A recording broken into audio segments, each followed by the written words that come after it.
ఒక వాదన ముందు విందాం.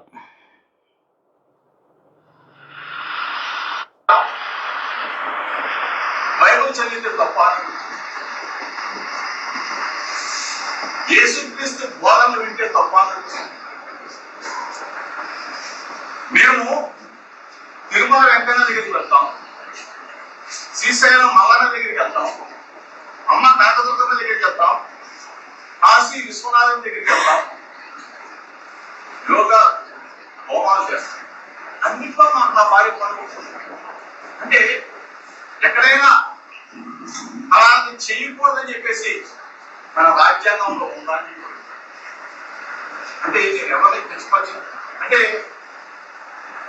ఒక మాట ఆ పాప చెప్తే దాన్ని చివరి పరముగా ఈయనకి అర్థం కావాల్సిన అంశం ఒకటి ఉంది. ఆ అమ్మాయి వాళ్ళకి ముందే చెప్పాలి, మేము ఇట్లా యేసు ప్రభువుని ప్రార్థిస్తాం, మిగతా ఇటు హిందువులుగా ప్రజలకు చూపెడుతుంటాం, మేము మతం కూడా మారకపోయినా ఆ మత విశ్వాసాన్ని మేము పాటిస్తున్నామని చెప్తే అప్పుడు ఆ కుటుంబం కూడా అందుకు అంగీకరిస్తే ఓకే.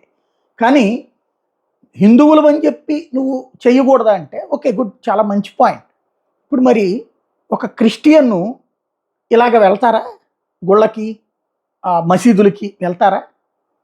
ఒక అంటే జగన్ వెళ్తారనొచ్చు, జగన్ రాజకీయ పరంగా, ఇక్కడ మనం కూడా రాజకీయ పరంగానే అంటే కుటుంబానికి అది వర్తించకూడదు. భారతి గారు ఇప్పటికి కూడా తిరుమల వెళ్ళరు, అది కనబడుతున్నది కదా, అదే కదా ఇప్పుడు అంతమంది విమర్శించినా కూడా వెళ్ళట్లేదు అన్నటువంటిది. ఇక్కడ ఇంకొకటి, అక్కడ ముస్లింలకు సంబంధించినటువంటి ఒక ఓవైసీ తిరుమల వస్తున్నాడా లేదా ఈ మతాచారాలు పాటిస్తున్నాడా? సరే, అది ఎవరి విచక్షణ వాళ్ళకి అనుకుందాం. ఇక్కడ ఈయన కూడా మసీదులకి వెళ్ళొచ్చు, ఎందుకంటే రాజకీయ నాయకుడు కాబట్టి. ఇది మన దేశంలో హిందూ నాయకులకు మాత్రమే అన్ని మతాలలో మనం వెళ్ళాలి అనే ఫీలింగ్ ఉంటుంది, కానీ ఇతర మతాల వాళ్ళకి ఆ ఫీలింగ్ తక్కువగా ఉంది. ఓట్ల కోసం కొంతమంది వెళ్తున్నారు తప్ప, అది కూడా ముస్లిం నాయకులు అయితే మాత్రం పొరపాటు కూడా ఇంకో వాటికి వెళ్ళడానికి వెనకాడుతుంటారు. 90%, 10% మాత్రం వెళ్ళేవాళ్ళు ఉంటారు ముస్లిం నాయకులు కూడా. అది వాళ్ళ ఏరియాలో హిందూ ఓట్లు ఎక్కువ ఉంటాయి. అదే ముస్లిం ఓట్లు ఎక్కువ ఉంటే పాత బస్తీ నాయకులు, పాత బస్తీ ఎమ్మెల్యేలు ఎక్కడికైనా పోతారా? ఇది ఒక కామన్ సెన్స్. కనీసం వినాయక చవితి అక్కడే జరుగుతున్నా కూడా పట్టించుకోరు వాళ్ళు, పైగా వ్యతిరేకంగా కూడా చేస్తుంటారు. అది ఒక ఆస్పెక్ట్.